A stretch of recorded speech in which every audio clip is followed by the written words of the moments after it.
तो प्रथम वंदो गुरु चरण जिमि गम्य गम्य लखाइया गुरु ज्ञान दीप प्रकाश करि पट खोल दरस खाइया तुझे ही कारण सिद्ध्या पच सतगुरु दया सो पाइया सकहु मूरत यमे सूरत ताहि में जाए समाइया। प्रेमियों प्यारे सज्जनों, अब हमें आपको अपना मन और चित्त एकाग्र कर जीवन के सुंदर समय को सार्थक बनाने के लिए सत्संग में अपने शुद्ध मन बुद्ध और चित्त को लगा करके इस जीवन को धन्य बनाना है। सियोहम सियोहम सियोहम सियोहम। प्रेमियों, आगे शब्द में भाव में लिखा है कौन सा या कौन सा भाव मिल रहा है? किया मुख से नित पेट भरव नित या मुख से झरी झूठ की लागी या मुख से मम देह कहो विज्ञान स्वरूप न जान या भागी या मुख भांति का बोल के बोले या मुख बोल को बोल दिमागी यही मुख से गुरु भजन न कीना यही से मुख माही लगावत आगी। शब्द में बड़ा ही प्यारा भाव मिला है। यदि किसी से पूछा जाए क्या आप लोगों को पता है अभी तक जब हमारी आपकी से संसार सागर में छूट जाती है तो सबसे पहले इस मुख में अग्नि क्यों लगाई जाती है? पता है आप सबको? आप यही कहेंगे गुरुजी ऐसा है, मैंने अपने पूर्वजों को ऐसा करते हुए देखा है इसीलिए मैं भी ऐसा ही करता हूं। लेकिन उसका मुख्य कारण क्या है जिस कारण से मुख में ही अग्नि लगाते हैं सारे शरीर को छोड़कर? वो कारण कौन सा है आप बताइए। जैसे अपराध आप करोगे तो क्या सजा पड़ोसी को मिलेगी? जोर से बोलिए। जो अपराध करेगा सजा तो उसी को मिलनी है। या सजा कैसे मिल रही है? इस मुख को नित पेट भरो, इसी मुख से हम आप झूठ और सही बोल करके पेट भरने का जतन करते हैं। क्यों? नित्या मुख से झरी झूठ की लागी। क्या आप सबको पता है कि आप लोग झूठ कब बोलते हो? किसी को पता हो तो बता सकता है भैया कि झूठ बोलने का कारण क्या होता है कि हमें आपको झूठ बोलने पर मजबूर? किसी को पता है भैया?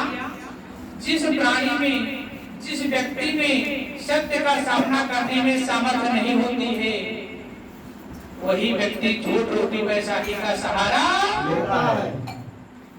यदि आप में वो सामर्थ्य है सत्य का सामना करने में तो आपको झूठ बोलने की जरूरत नहीं पड़ेगी। और परम संत कबीर साहब कहते हैं भैया क्या कि साच बराबर तप नहीं झूठ बराबर जाके हृदय साच है ताके हृदय चाहते तो सब हैं ईश्वर की झलक उनका दीदार और दर्शन मिल जाए, लेकिन हृदय में भरा क्या है भैया? दुनिया भर का विकार। जब मंदिर आप जाते हो, मैंने कल भी बताया था कि आप साफ और सुथरा होकर के नहा धो करके स्वच्छ कपड़े पहन करके तब जाते हैं भैया। जब बाहर की मंदिर में इतना हम आप दिखाव कर सकते हैं भैया, तो जो भीतर का आपका जो हृदय रूपी मंदिर है, मैं आपको एक बात बता रहा हूँ भैया, जितना हृदय से शब्द को उठ करके जुबान पर आने में जितना वक्त लगता है उसका चौथाई समय लगता है हृदय से उठी हुई आवाज को परमात्मा तक पहुंचने में। याद रखना आपकी जो शब्द हैं जब तक वो जुबान पर आएंगे उससे पहले कहाँ पहुंचते हैं? परमात्मा तक। ये बताइए आप झूठ इसलिए बोलते हैं कि जहां पर आप समझते हैं कि हम बचा ले जाएंगे हमें कोई देख नहीं रहा है। तो ऐसी कोई जगह बता दो भैया कि जहां पर परमात्मा ना हो। हर जगह है। तो झूठ कहाँ बोलते हो? परमात्मा के सामने। जहां भी बोलोगे वहां रहेगा। समझ में आ रहा नहीं? या तो हमें आपको झूठ बोलना चाहिए। जोर से बोले कौन कौन झूठ बोलेगा? हाथ कौन उठाए भैया? कौन कौन झूठ बोलेगा? बोलोगे? बोले श्री सतगुरु भगवान की। याद रखना ये मुख इतना अपराध कर चुका है, इतना जो है भैया पाप कर चुका है, तो सजा किसको मिलेगी? या किया मुख से नित पेट भरो, नित्या मुख से झरी झूठ की लागी। झरी किसे कहते हैं? वर्षा। एक सत्य को छिपाने के लिए 1000 बार झूठ बोलना पड़ जाए तो भी कम है। लेकिन परम संत कहते हैं यदि आप सत्य बोलते हो या तो आपको तब करने की जरूरत नहीं है। झूठ बोलते हो तो पाप किसी का गर्दन काटने की जरूरत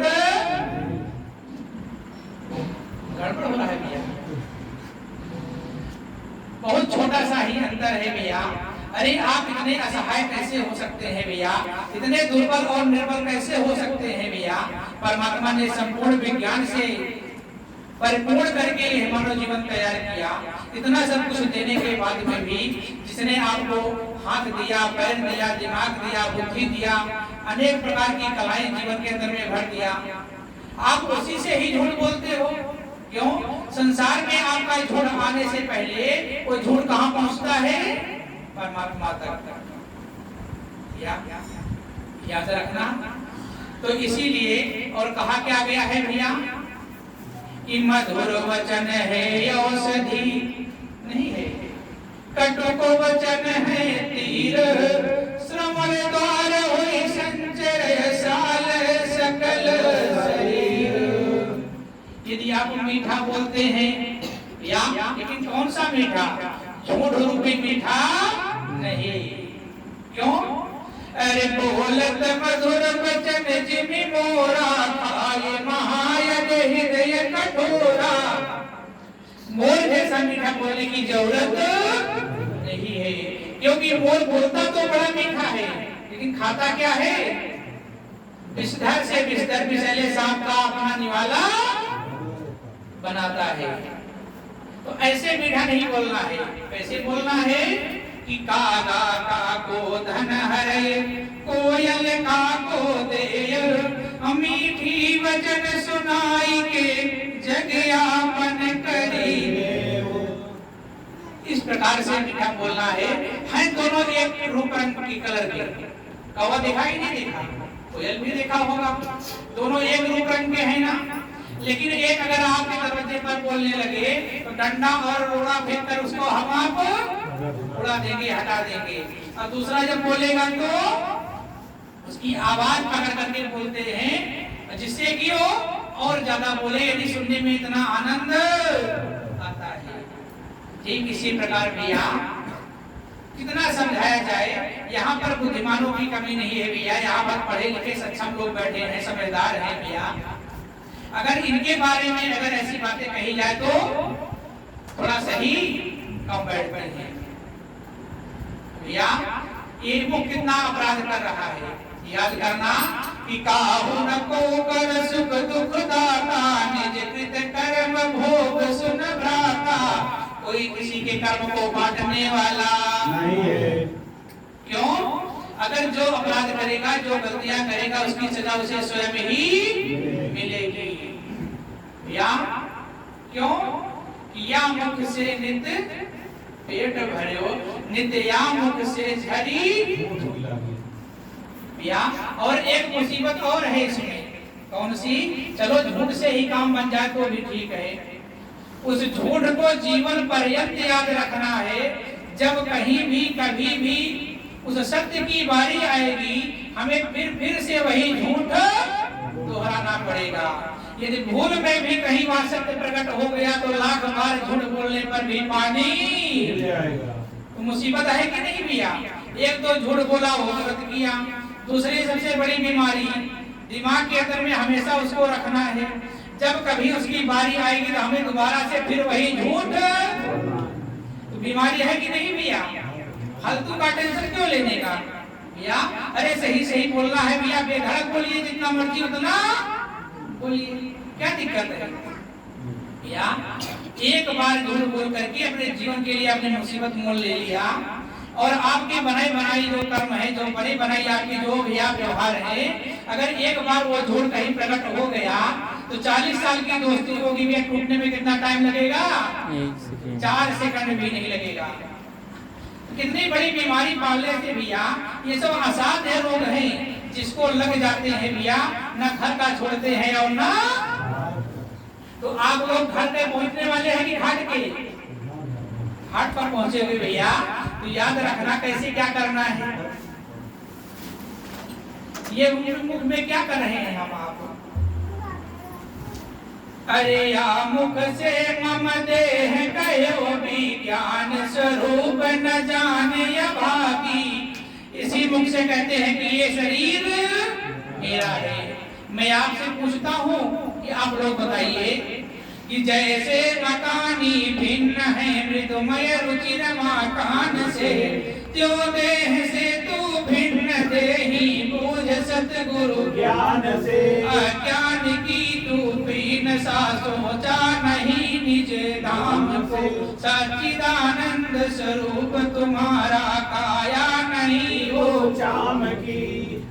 मैं आपसे पूछता हूँ कि आप इस मकान के रहने वाले हो या आप मकान हो? जोर से बोलो, सब लोग बोलिए कि मकान हो। अगर मकान हो जाते तो कैंची और तलवार लेकर के सुबह शाम हम आप कटर का काम करते वाले। अरे ईश्वर की बड़ी कृपा है जो हम मकान का रहने वाला बनाया। जब मर्जी हो आओ, जब मर्जी हो आपको मकान बना दिया हो। तब अगर कहीं पर 8 फीट का रोड है तो 15 फीट का मकान कैसे जाएगा? भगवान की जय। तो जैसे मकानी भिन्न है मृदुमय रुचिर मकान से, जैसे आपने कहा कि मैं इस मकान का रहने वाला हूँ, मैं मकान। और आपसे पूछा जाए आप कौन? महाराज मेरा फला नाम है, मेरा फला ग्राम में घर है, मैं फला का बेटा हूँ। या किसका है ये सब? कि जाति वर्ण कुल देह की सूरत मूरत नाव, उपजे बिन से देह सो 5 तत्व के काम। जो जाति है, जो वर्ण है, जो कुल है, इस शरीर का है, आत्मा नकुल है, उसका कोई कुल अगर हो तो किसी को पता हो तो बता देना हमें। या जो जाति है, जो वर्ण है, जो कुल है, इस शरीर का है, आत्मा का कोई जाति और वर्ण नहीं है। क्यों? सूरत मूरत नाव। अगर कोई काला कुत्ता है भैया तो क्या उसका लल्लू नाम पड़ेगा? क्या पड़ेगा भाई? जैसे उसकी सूरत शकल है वैसे तो नाम पड़ेगा। सूरत मूरत नाव। या तो ठीक इसी प्रकार भैया अगर आप सही अपने आप को मानते हैं तो ये बताइए, जैसे ये मकान है ना, इसमें दरवाजा है, खिड़की है, सब कुछ है ना, यानी कि आपका नाम भी लिखा जाता है फलाने का मकान है। तो अपने जो है सही रूपी मकान में कोई हमें ढूंढ कर दिखा दे कहीं पर, अगर आपका नाम मिल जाए भैया आप बोलो आपके हम है किसी में सामर्थ्य? भैया मैं डंडे की चोट पर कहता हूँ, कोई अपने शरीर के भीतर मुझे दिखा दे कि किसी का कोई नाम मिल जाए, किसी की कोई जाति मिल जाए, किसी का कोई वर्ण मिल जाए, मिलेगा? क्यों? झूठे जो है भैया के अंदर में पड़ करके जीवन को बर्बाद कर रहे हैं। ये शरीर भैया अगर इसके अंदर में सबका तो नाम पड़ा है, नाखून से लेकर के भैया अंगुली है, आपका ये हथेली है, आपका कलाई है, हाथ है, पैर है, नाक है, कान है, दांत है, आंख है, बाल है, सबका तो पार्ट मिला है। लेकिन भैया ये प्रदीप और जो है राम भजन कहाँ है? कहीं पर मिलेंगे?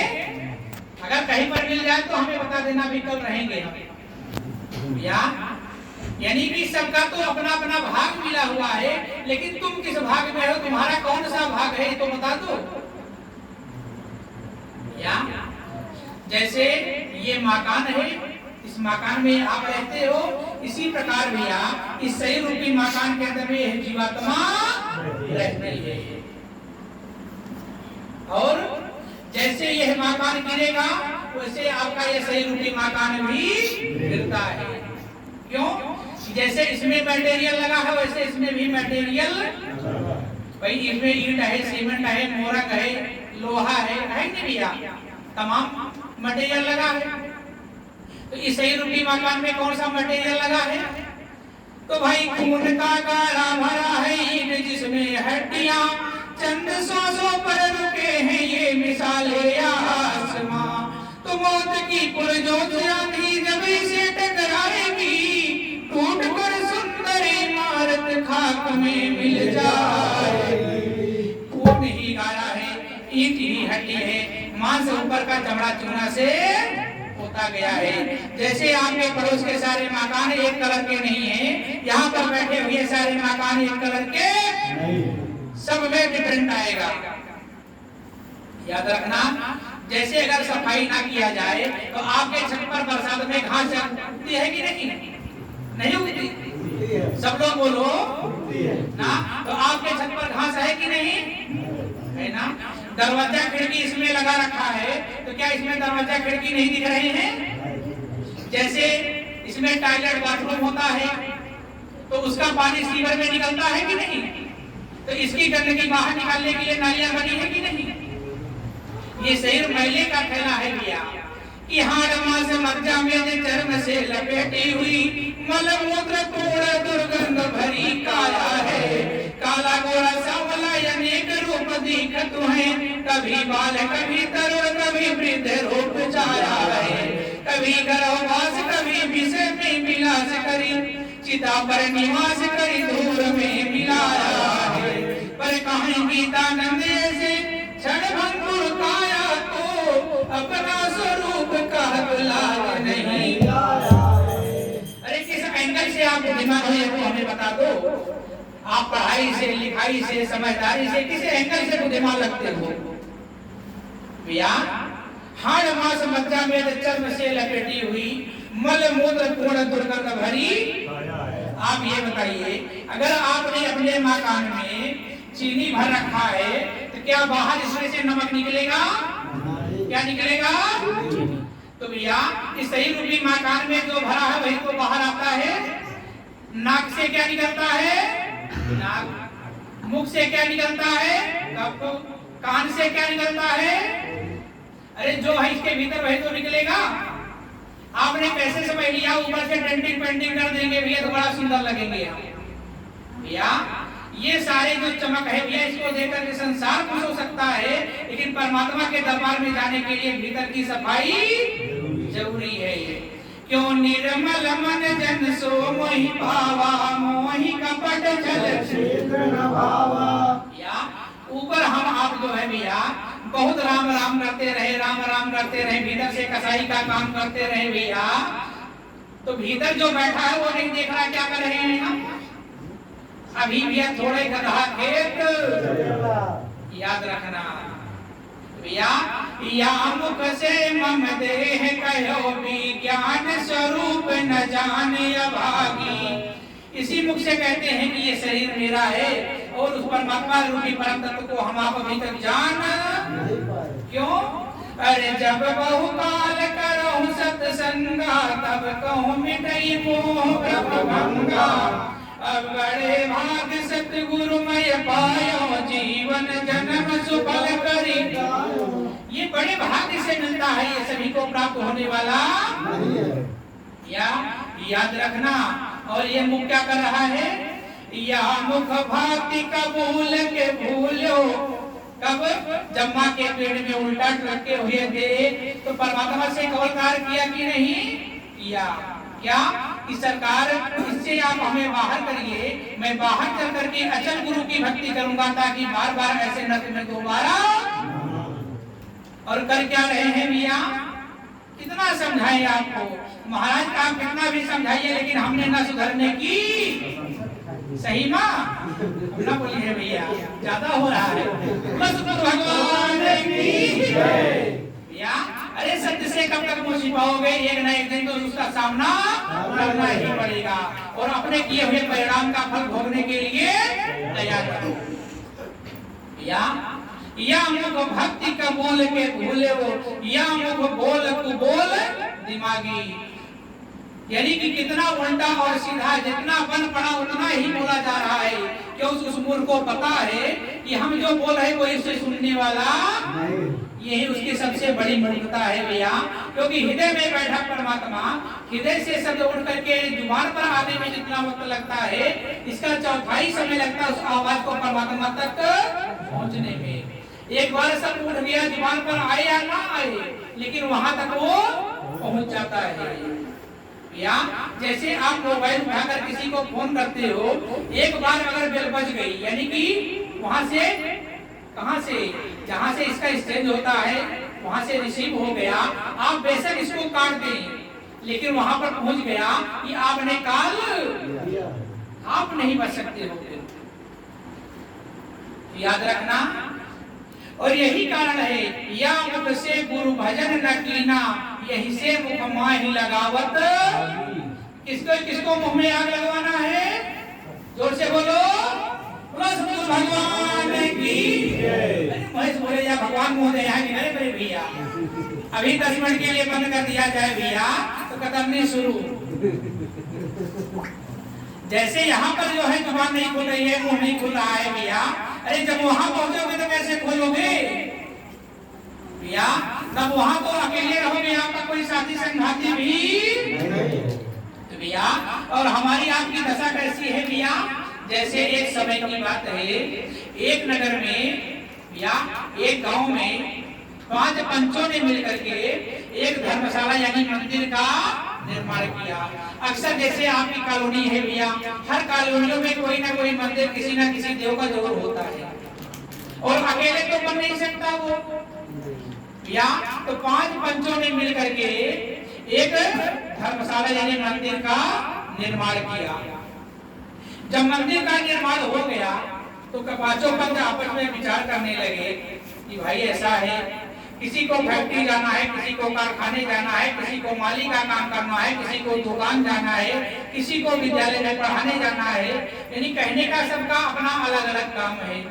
तो हमारे पांचों के पास तो समय रहेगा नहीं, तो इससे बेहतर है इस मंदिर में एक परमानेंट पुजारी रख लिया जाए, ताकि धर्मशाला बन गया और सुबह शाम आरती धूप दीप पूजा भजन संकीर्तन इसमें होता रहे या। तो 5 पंच इकट्ठे होकर के भैया पंडित जी के पास गए, कहा कि पंडित जी ऐसा है, मैंने एक मंदिर एक धर्मशाला बनाया है, सरकार आपकी बड़ी कृपा होगी, इस धर्मशाला को चल करके उसके कार्यभार को संभालिए, उसमें आपको ना खाने की दिक्कत रहेगी, ना उठने की दिक्कत है, ना बैठने की दिक्कत है, आप उसमें भजन करना, तप करना, हवन करना, यज्ञ करना, वहाँ पर लंगर प्रसाद की व्यवस्था करना, जितना आपसे बन पड़े, अगर है तो सही, ना है तो वो भी सही है या। पंडित जी तैयार हो गए। जब पंडित जी तैयार हो जाते हैं भैया, तो उन्हें लेकर के पांचों पंच आए, धर्मशाला के अंदर में उन्हें बैठा दिया। जब बैठा दिया तो होता क्या है भैया, पंडित जी तो कुछ दिन तक तो ठीक ठाक चले, 1-2 साल तक। जब उनका वर्चस्व वहां जम गया भैया, जब उनका वर्चस्व यानी कि 1-2 साल वहां पर रह लिए, तो क्या किया, अपने बीवी को, अपने बच्चे को, परिवार वालों को सबको ला करके उसी में रख लिया।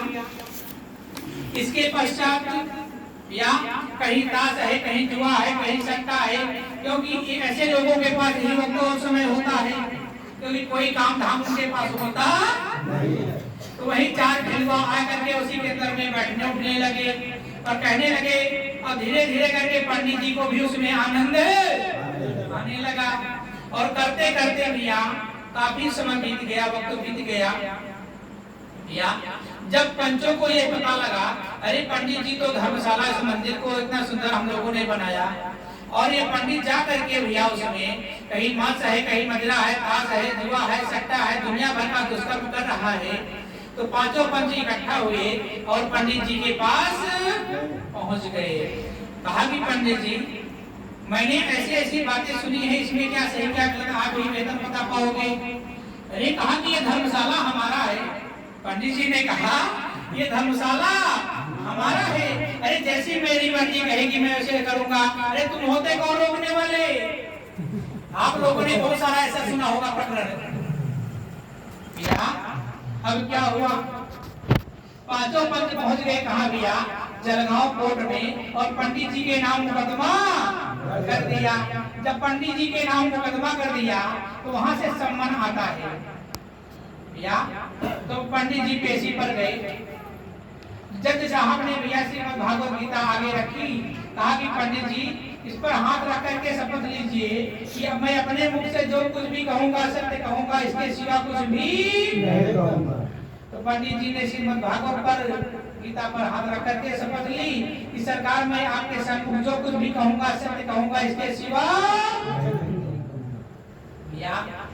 इसके बाद पहला सवाल जज ने कहा, पूछा, पंडित जी ये बताइए आपको यहाँ क्यों बुलाया गया है, पता है? कहा कि जी सरकार हमें पता है। तो कहा कि ये बताइए, ये जिस धर्मशाला के प्रकरण में आपको यहाँ बुलाया गया है वो धर्मशाला पंचों का है या आपका है? कहा कि दुहाई सरकार की ये धर्मशाला हमारा है, ये पंचों का नहीं है। कृष्ण भगवान की पहली डिग्री का भैया। इसके पश्चात जज ने दोबारा दूसरा प्रश्न पूछा, चलिए पंडित जी आप पंडित हैं, झूठ कहां से बोलोगे? तो ये बताइए धर्मशाला आपका है? जी सरकार धर्मशाला मेरा है। तो ये बताइए पंडित जी धर्मशाला को आपने बनवाया? अरे सरकार हमारा है, का पड़ोसी बनवाएगा? आप ही ऐसी बात करते हो। चलिए बेटा कोई बात नहीं। तो पंडित जी ये बताइए आपने इस धर्मशाले को जब बनाया इसमें ईंट किस दुकान से, किस भट्ठे से लाए, इसका कोई बिल आपके पास है? कृष्ण भगवान की जय। तो पंडित जी की नीचे और ऊपर की। चल बेटा हटा, कोई बात नहीं, हो सकती है पर्ची खो गई।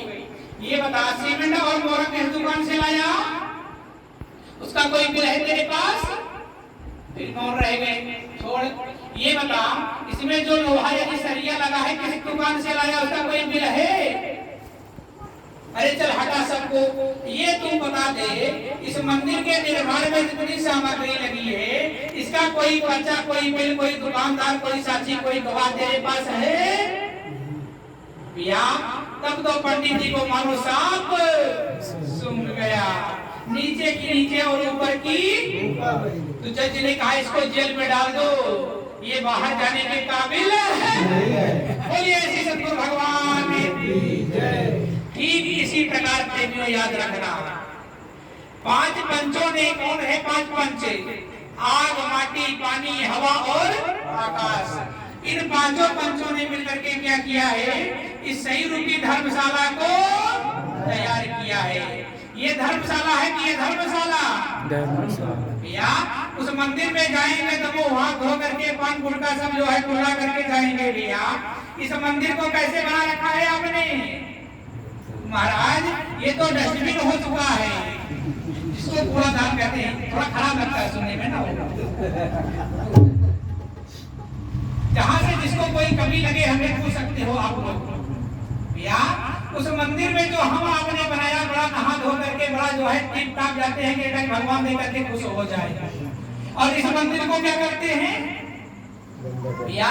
दुनिया भर का हम आप जो है इसमें भर लेते हैं कूड़ा कबाड़। अरे भगवान ने सुंदर मोह दिया तो भगवान का सुंदर नाम लो, इस जीवन को सुंदर बनाओ। भैया क्या आपको पता है भैया, आप लोगों ने पढ़ाई किया है कि नहीं? आपने पढ़ाई किया? पढ़ा है ना? कितना पढ़ाई किया है? कितना? आपने इंटर पास किया है भैया। आप ये बताइए हिंदी आती है पढ़ना ना? जो आप खाते आपके पास है अभी? थोड़ा निकालिए।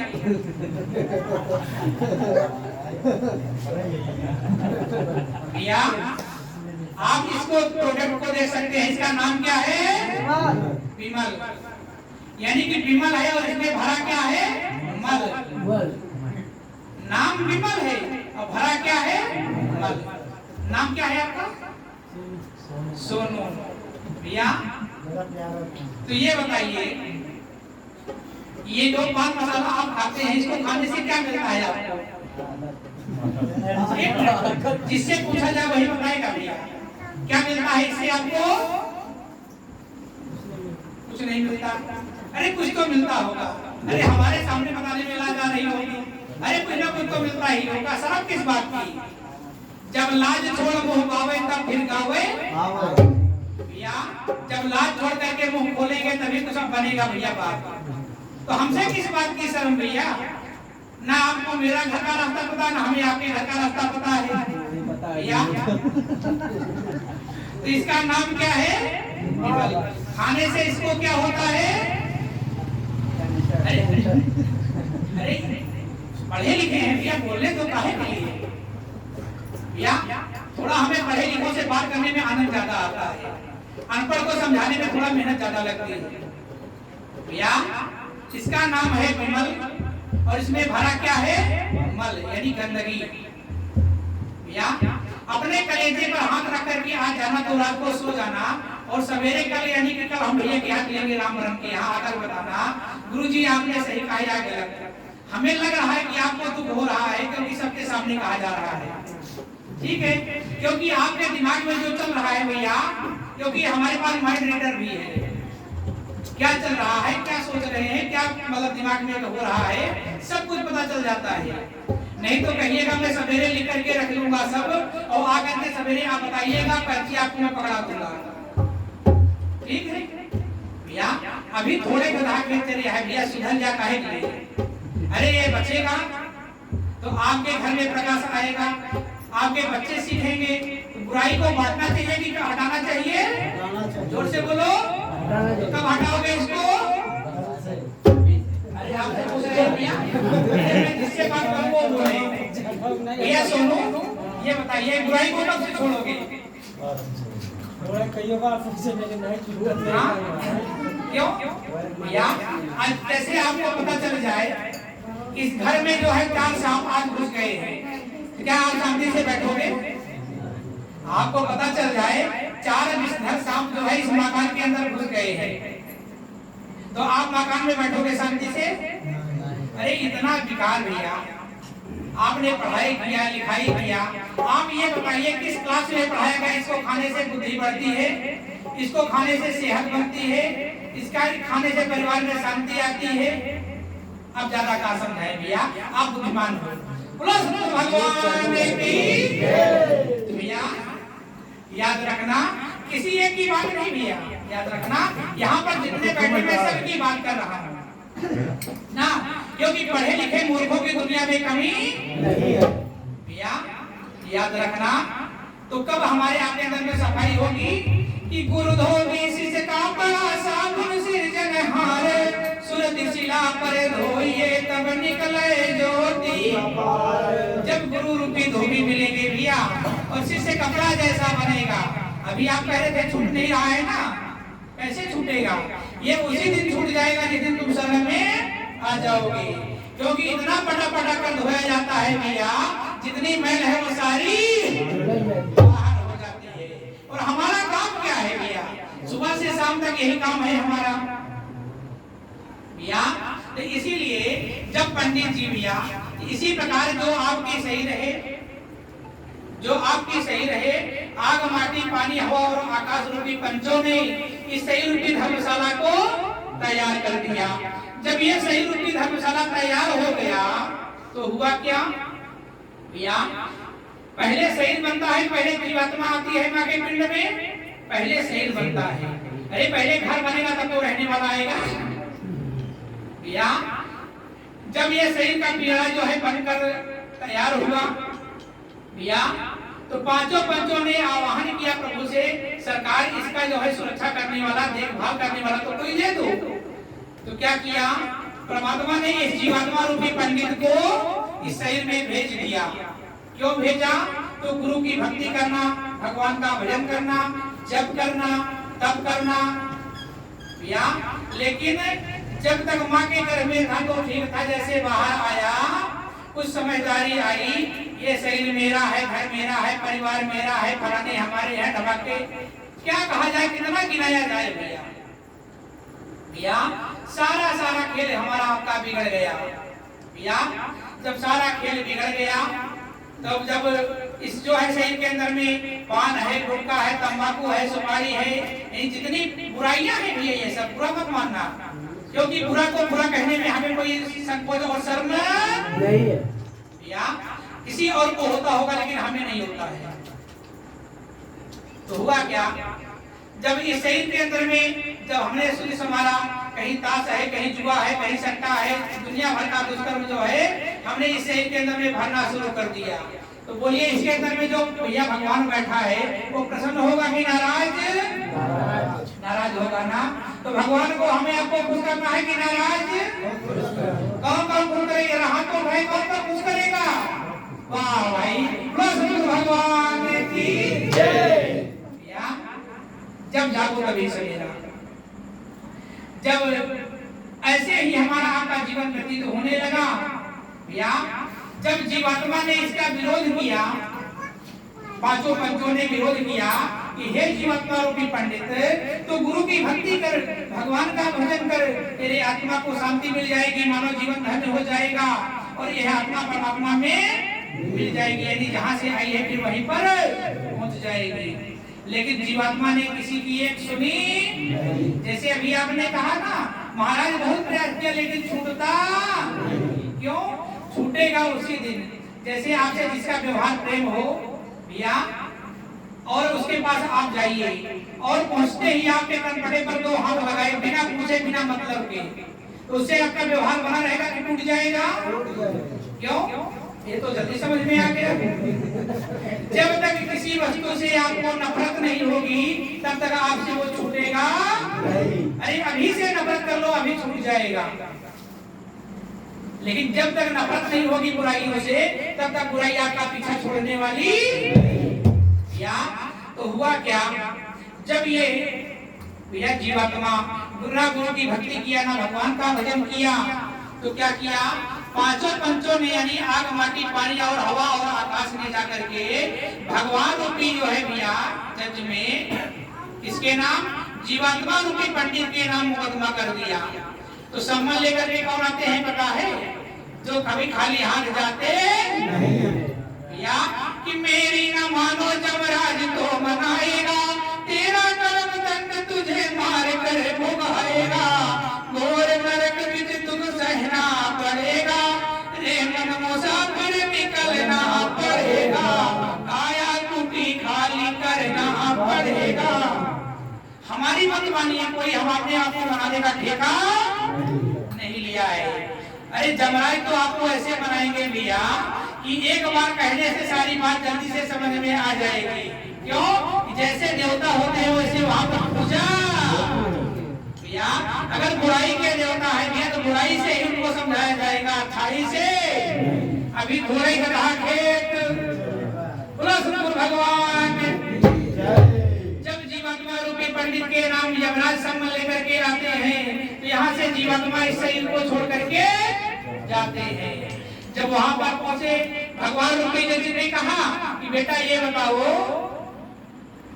जिस मंदिर में, जिस धर्मशाला में, जिस शहर में तुम रहते थे वो तुम्हारा है कि पंचों का है? भैया कहा भाई सरकार की ये शहर मेरा था। क्या कहते हो? ये शहर मेरा है, किसी का है नहीं भैया। तो भगवान रूपी जज कहते हैं बेटा ये बता, अगर ये शहर तुम्हारा था तो ये बता तुम हड्डी किसी दुकान से लाए? कोई इसका रिकॉर्ड बिल है तुम्हारे पास? चल छोड़, मांस और मज्जा कहाँ से लाया? नस और नाड़ियां कहाँ से लाया? अरे सब छोड़, दरवाजा खिड़की कहाँ से लाया? इसके बिना तो रह नहीं पाओगे भैया। तब ये जीवात्मा रूपी पंडित के पास कोई जवाब, तो भगवान रूपी जज ने कहा क्या? इसको उल्टा टांग दो। जब उल्टा टांग दिया गया, कहा दुहाई सरकार की हमें छोड़ दिया जाए, दोबारा ऐसी भूल और गलती नहीं हो भैया। तो एक बार तो कर चुके हो, क्या दोबारा भी करोगे? जोर से बोलो, कौन कौन दोबारा करेगा? जरा हाथ तो उठाए। क्यों न करे दोबारा? समझदार हो गए 4 दिन में भैया। भगवान की भैया। ठीक इसी प्रकार हमें आपको चाहिए क्या? जो सुंदर समय मिला बुराइयों का त्याग करे, इस जीवन से अच्छाइयों को ग्रहण करे, जहां से भी मिले। इसी में एक की बात नहीं कर रहा हूं कि आप समझिए मैं फलाने को कह रहा हूं। जितने भी यहाँ पर लोग बुराई से ग्रस्त हैं, मैं उन सब की बात कर रहा हूं। यदि आप बुराई से बचेंगे, अच्छाई की ओर चलेंगे, तो आपके जीवन का कल्याण कैसे? जैसे भक्तों का भाव बना हुआ है, कैसे? कि सतगुरु जी या कि सतगुरु जी आए मोरे भवनवा हो, सतगुरु जी आए मोरे भवनवा हो, चरणवा धोआ। सतगुरु जी आए मोरे भवनवा हो, चरणवा धोआ। सतगुरु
जड़ को धोते हैं क्यों? या दुनिया का सिर्फ जैसे अभी आपने बताया गुरुजी हम प्रयास तो करते हैं लेकिन ये छूटता, इसको छोड़ने का सिर्फ एक ही उपाय है, एक ही औषधि है। कौन सी? या जब गुरुदेव के चरणामृत का हम पान करेंगे और पान करने का सौभाग्य तब आएगा जब हम आप चरणामृत हो जाएंगे तब। अन्यथा ऐसा सौभाग्य जीवन में सहजता से प्राप्त होने वाला नहीं है। तो इसीलिए हमें आपको भी चाहिए जो जीवन गया सो गया, जो गया सो गया, जो बचा है ये तो सधर जाए, ये तो संवर जाए, क्योंकि ऐसा जीवन और ऐसा सौभाग्य और ऐसा सानिध्य संत और भक्तों का इस जीवन का और हमारा जीवन को महान दुर्लभ है, इस सहज में प्राप्त होने वाला या। तो इसीलिए अब हमें आपको समझना कैसे है और जीवन को लेकर के चलना कैसे है, आगे सब में भाव मिल रहा है। कैसा?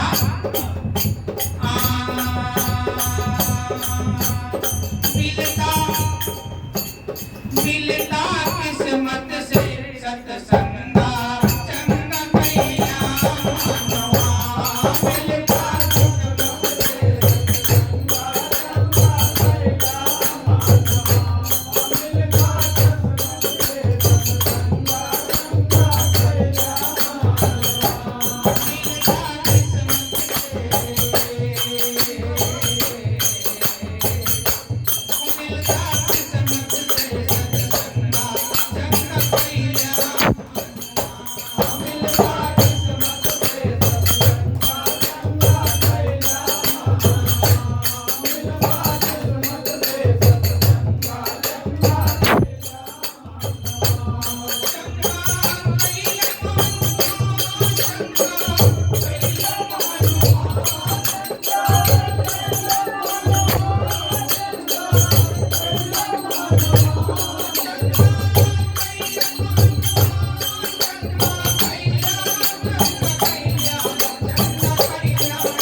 अरे आपके मन पर जो दुनिया भर का विकार और गंदगी छाई हुई है, इसको सत्संग में चल करके हम आपको कर ले। कैसे? सत्संग से रचना कर सुधरा हरि कई बात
दो चार यात्रियों को मारकर छीन कर उनका धन ना लूट ले, तब तक इनकी आत्मा को शांति। तो एक समय की बात क्या हुआ, ये दोपहर तक बैठे रहे, पर इनको कोई महात्मा या कोई संत या कोई राहगीर नहीं मिला। जब कोई नहीं मिलता है तो बड़े हताश और निराश जब करीब पहुंच गए, ताकि आइए आइए महाराज, आज हमने सवेरे से जलपान। अरे कहा कि बेटा, अरे भूखा कैसा जंगल में क्यों बैठा है, अरे जलपान क्यों नहीं किया?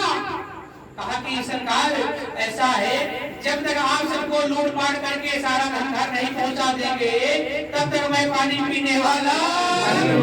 अरे बेटा, इतना कुकर्मी है तू, इतना अधर्मी है। अरे जो सब इन सबको मारता है, इनका लूट पाट करता है, इसका जो फल होगा कौन भोगेगा? अरे कहा कि महाराज आप भी ऐसी बात करते हो? अरे जितने खाते हैं सारे भोगेंगे का हम अकेले भोगेंगे? भगवान कहा कि अच्छा, तो जाओ अपने घर पूछ करके आओ कि तुम्हारे किए हुए कर्मों के अंदर में कौन कौन साक्षी बनेगा। या कहा कि वाह महाराज, अरे दोपहर तक इंतजार करते करते आप मिले तो आप पहाड़ा पढ़ाना फिर शुरू कर दिए। अरे हम घर गए, उधर आप 9 2 11 हो जाओ तो हम क्या करेंगे? मैं इतना बेवकूफ जितना आप समझ रहे हो। कहा कि बेटा, मैं सत्य कह रहा हूँ, अगर तुझे विश्वास नहीं है भैया, जो संत होते हैं उनके पास भैया आसन बासन और पानी, यही संतों की वाणी है भैया। कहीं पर जाएंगे, किसी अवस्था में जाएंगे, उनके पास ये 3 वस्तुएं हमेशा सुलभ रहेंगी। उनका आसन रहेगा, ओढ़ने का, बिछाने का, उनके पास बासन यानी जल का पात्र रहेगा, उसमें पानी भी, और साथ में एक रस्सी भी रहेगी। क्यों? कपड़े कहाँ सुखाओगे भैया? सब ऋषियों ने भैया अपने अपने कमंडल से रस्सियां निकाली। कहा कि बेटा, अगर तुझे विश्वास नहीं है, सातों को अलग अलग पेड़ में लेकर के नख से लेकर के शीश तक बांध दो, तब तो जा सकते हो। कहा कि हाँ महाराज, क्योंकि आप सातों अलग अलग रहोगे, आपको यहाँ खोलेगा कौन? क्योंकि जो यहाँ के लोकल वासी हैं वो जानते हैं कि यहाँ कौन रहता है, यहाँ आपको कोई दाना पानी कोई छुड़ाने आने वाला नहीं है। भैया सातों ऋषियों को नख से लेकर के शेष तक जो है रस्सियों से जकड़ कर पेड़ से बांध दिया और गया भागता भागता अपने पिताजी के पास पहुंचा, उनको प्रणाम किया। अरे कहा कि पिताजी ये बताइए, जो कुछ मैं लूट पाट करके, जो कुछ भला बुरा करके मैं धन लाता हूँ और आप सबको खिलाता हूँ, तो ये बताइए उसमें जो पाप और पुण्य होगा, क्या आप उसमें साक्षी और भागीदार बनोगे? पिताजी ने कहा बेटा देख ऐसा है, मैं तुम्हारे जन्म का साथी हूँ, तुम्हारे कर्म का साथी। जन्म के नाते खिलाता है तो खिला, नहीं तो तू अपना कर्म भोग। मैं कोई किसी के कर्म को बांटने वाला। अपनी पत्नी के पास गया, कहा कि ये बता रहे पगली, अरे सबको किनारा कर जाएंगे, तू तो मेरे साथ जाएगी? कहा कि स्वामी जी ऐसा है, अगर आपके शरीर में कहीं पर दर्द हो, कहीं तकलीफ हो, कहीं चोट लग जाए, मैं उस पे जो है तेल की मालिश कर दूंगी, दवा लगा दूंगी, लेकिन मैं आपके कर्म के अंदर में साक्षी बनने वाली या। तब उनका दिमाग खड़का कि बताइए, जिसके लिए मैं इतना सब चोरी जारी भला बुरा दुनिया भर का कर्म कर रहा था, आज वही सब किनारा कर रहे हैं भैया। उनका दिमाग पलटा और वहां से भागते हुए आए, सातों ऋषियों को छोड़ा, रस्सियों से मुक्त किया और उनके चरणों पर गिर गए। कहा कि सरकार, मेरा उद्धार और मेरा कल्याण कैसे होगा?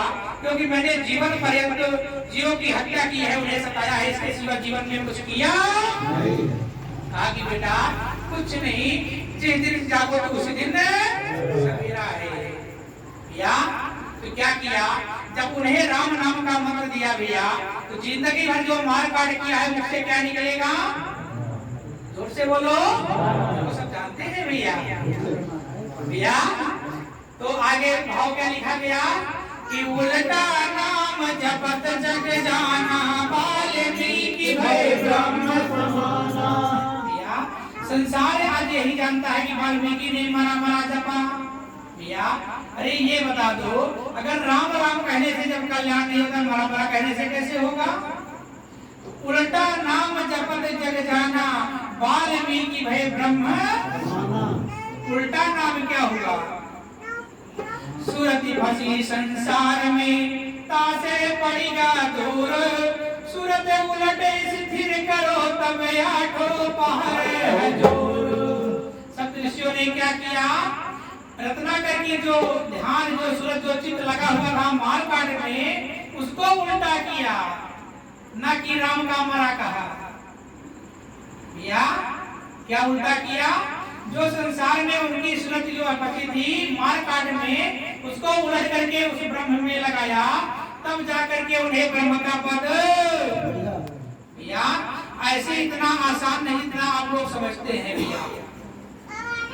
तब उल्टा नाम जपत जग जाना, वाल्मीकि भय ब्रह्म समाना।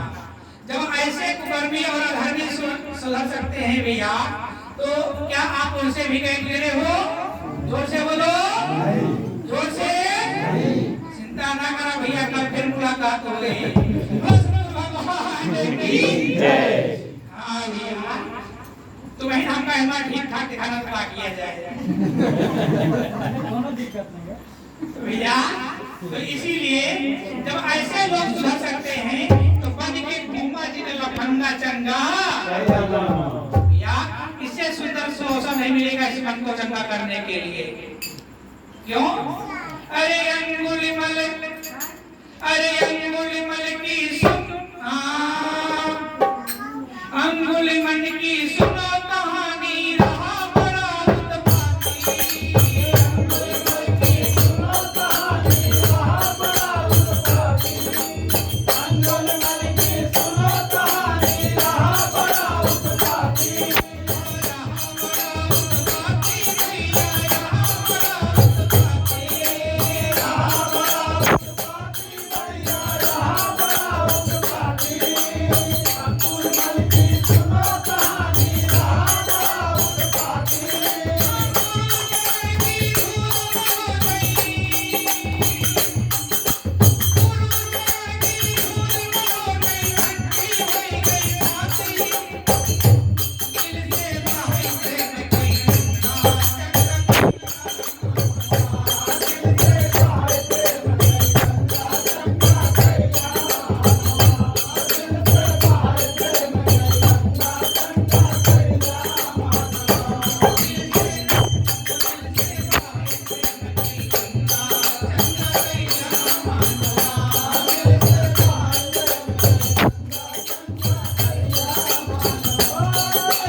जब वहां पर भगवान कीर्तन भजन हुआ, जब सवेरे चलने लगे तो सब ग्रामवासियों ने कहा महाराज जी आप इधर से ना जाएं, अगर आप जाएंगे तो अंगुलीमाला आपको नुकसान पहुंचाएगा, क्षति पहुंचाएगा।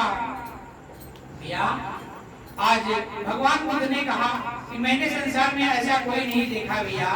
क्यों कि जाको राखे साईया मारी सके ना को पाल न मांगा कर सके जो जग बैरी हो। एक दो की बात नहीं, सारा संसार बैरी बन जाए फिर भी कोई एक जो है रोया टेढ़ा करने वाला नहीं है। कब? जब हम आप सत्य धर्म का पालन करेंगे, या जब ना माने उधर से आए झाड़ियों के पीछे छिपा हुआ था कटार को लेकर के, और जैसे महात्मा बुद्ध को देखा क्या बोला कि ठहर जा, कहाँ जा रहा है? इतने पर महात्मा बुद्ध ने कहा अरे मूर्ख, मैं तो ठहर गया, बोल तो कब ठहरेगा? वो सतगुरु भगवान की जय। ऐसी आवाज उसने जीवन में कभी सुनी?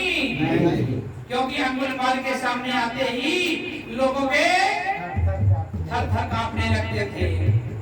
जब उसने सुना, महात्मा बुद्ध ने कहा अरे मूर्ख, मैं तो ठहर गया, बोल तो कब ठहरेगा?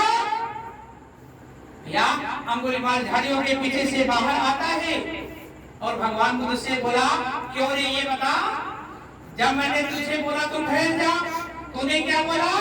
अरे कहा कि मूर्ख, मैं तो इस मानव जीवन में आकर के ठहर गया, मैं आकर के ठहर गया और गुरुदेव के शरण में जाकर के उस परमात्मा के पवन नाम की जागृति अपने हृदय में कर ली। अरे मूर्ख बोल, तू कब ठहरेगा? अरे तू कब करेगा? क्या ये सही छूट जाने के बाद अवसर आएगा? या भगवान बुद्ध के शब्दों का इतना बड़ा असर हुआ, उन्हीं के चरणों पर गिरकर उन्हीं का शिष्य बनकर के अपने जीवन का कल्याण। अगर आप नहीं करने को तैयार हैं, इसका मतलब है कि आप उससे भी नीचे की क्वालिटी के, ऊपर वाले हो कि नीचे क्वालिटी के? और से बोलो ऊपर वाले हो। चिंता ना करो भैया, एकदम ऊपर पहुंचाएंगे आपको भैया। और आगे की सुनिए भैया, गुरु चरण की धूल मलों पे ठंडी हुई गई छाती भैया, दिल से बहाई प्रेम गए।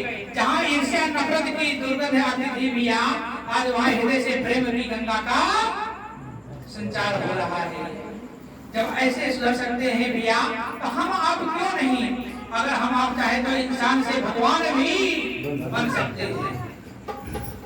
और आगे का भाव कि संत पवन सुत मिले राम काली नेम से जाई।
मिलता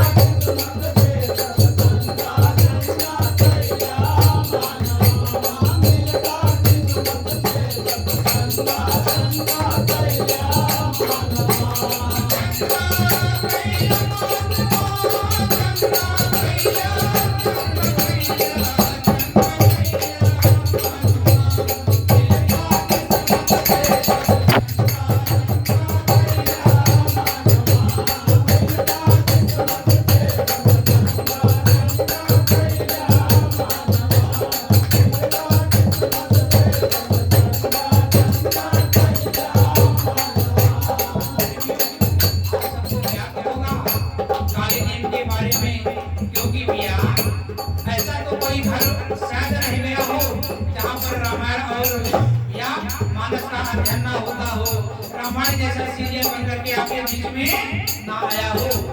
आपने देखा होगा काली नेमी ने क्या किया, रावण के कहे अनुसार जाकर के कहां पर बैठा, मार्ग में हनुमान जी को रोकने के लिए। क्या सफल हो पाया? याद रखना, मैं डंके की जोर पर कहता हूँ, बुरा प्राणी, बुरा व्यक्ति कभी आपका बुरा चाहने वाला जीवन में सफल नहीं हो पाएगा तब तक जब तक आपके पास सत्य का सहारा रहेगा। जिस दिन से आप विमुख हो जाएंगे, सबके उसमें लगना शुरू हो जाएगी। लेकिन जब तक अपने आप धर्म पर अडिग रहोगे, कोई माई का लाल आपको टेढ़ा करने वाला नहीं मिलेगा। या कहां तक बताया जाए? रही बात सुधरने और बिगड़ने की, तो विभीषण रावण के राज्य में रहकर के कभी बिगड़ नहीं पाया और कई राम के राज्य में रहकर कभी सुधर नहीं पाया। या सुधरना और बिगड़ना अपने अपने कर्म के ऊपर होता है। संगत का भी इसका जरा असर होता नहीं है। असर वहीं पर होता है जहां पर लोग अज्ञानता के वशीभूत करते हैं। लेकिन जिन्होंने न सुधरने की कसम खाई है भैया, तो कई राम के राज्य में थी लेकिन कभी वो सुधर नहीं पाई भैया। और हम चाहते हैं कि बड़े बुद्धिमान होंगे। याद रखना कि धन बल और रूप रंग मां